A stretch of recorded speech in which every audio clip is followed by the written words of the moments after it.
Okay, so this is going to be a short video that follows up on the longer video that did one mitzvah that defeated Rome, that was dealing with let's call it the ancient information war between the Roman world and the Jewish world, and some other things. So we're going to deal with papyrus and the rabbinic understanding of papyrus. So Neor.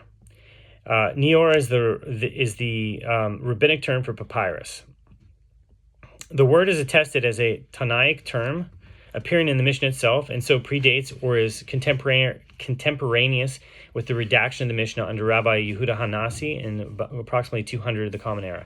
Rather than an acronym, Near carries with it its own etymology. According to Eliezer ben Yehuda, whose monumental Thesaurus Totius Hebraeitatis remains the standard authority on the historical Hebrew lexicon, the word derives from Ni Yaor, a sheet from the Yaor, being the biblical Hebrew name for the Nile. So the usage of Yaor for the Nile is biblically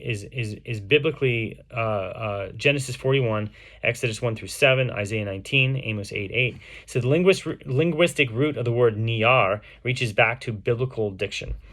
So Ben Yehuda's analysis places Niyar papyrus in direct etymological dialogue with the word papyrus itself. So the two words from entirely different linguistic traditions name the same object by the same geographic anchor, the Nile. So Ben Yehuda himself notes the convergence. The Egyptologist A. Stahl, whose analysis Ben Yehuda cites and endorses, derives the Egyptian Greek word papyrus from the Egyptian compound payor,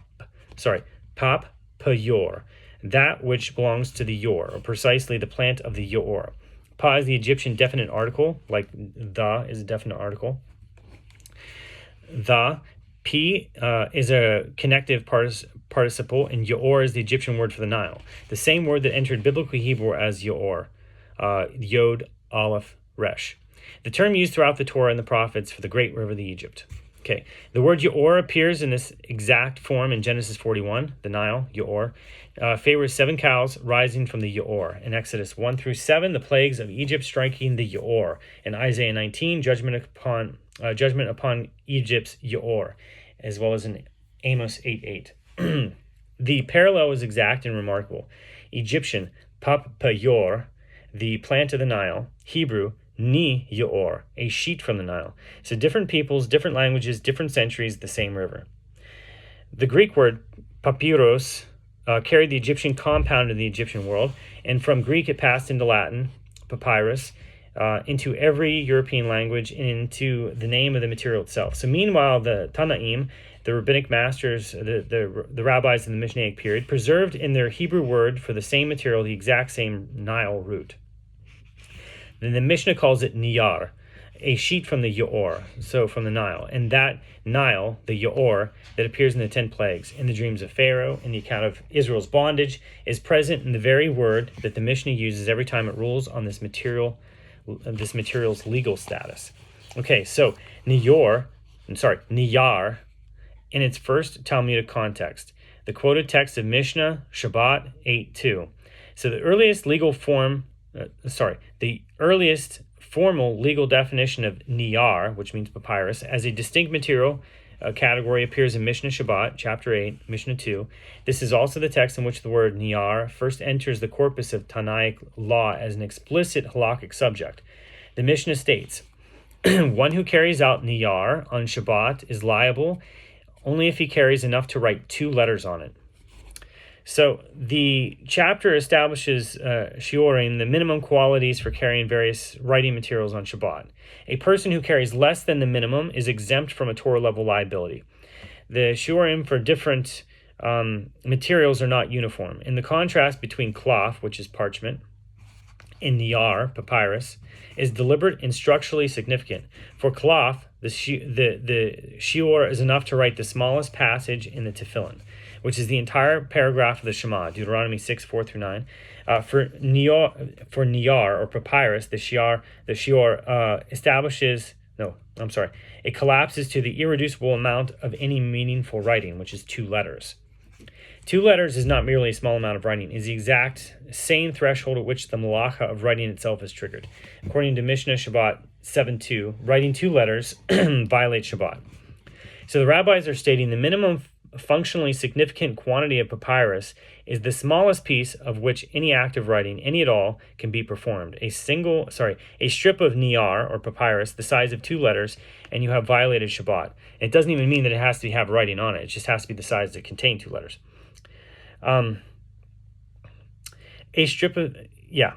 Parchment is measured by the sacred. Papyrus is measured by the indivisible minimum of secular writing. So Rambam's codification, the Mishnah Torah, Hilchot Shabbat 18, chapter 3. The Gemara at Shabbat 79b and 80a takes up the Mishnah's shiurim for the various writing materials, distinguishing between cloth and niyar, and pressing on the logic behind each threshold. Out of this Talmudic discussion, the Rambam codifies a definitive ruling in the Mishnah. Hilchot Shabbat 18.3 codifies the Mishnah's ruling directly, recording the shiurim for niyar as 2 letters. He then pairs this with the contrasting shiur for cloth, enough parchment to write the smallest of the 4 Tefillin passages, which is Shema Yisrael, Deuteronomy 6:4-9.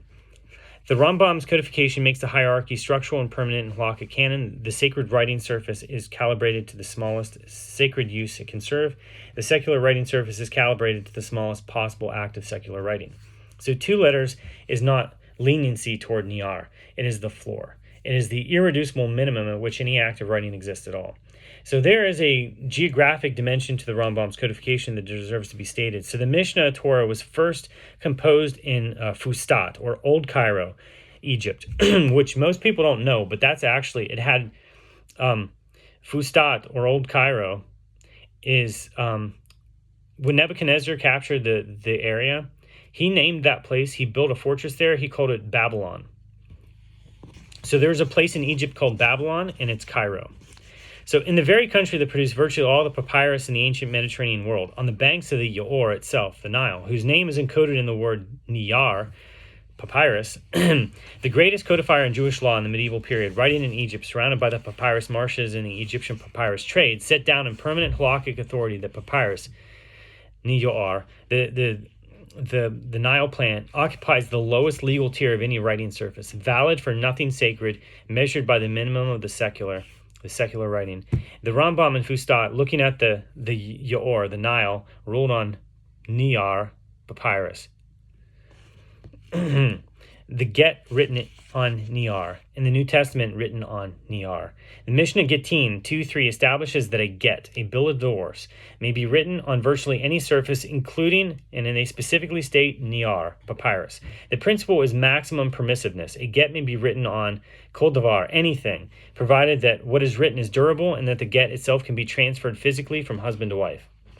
The Gemara in Gittin 19a and b confirms niyar as a fully valid get surface.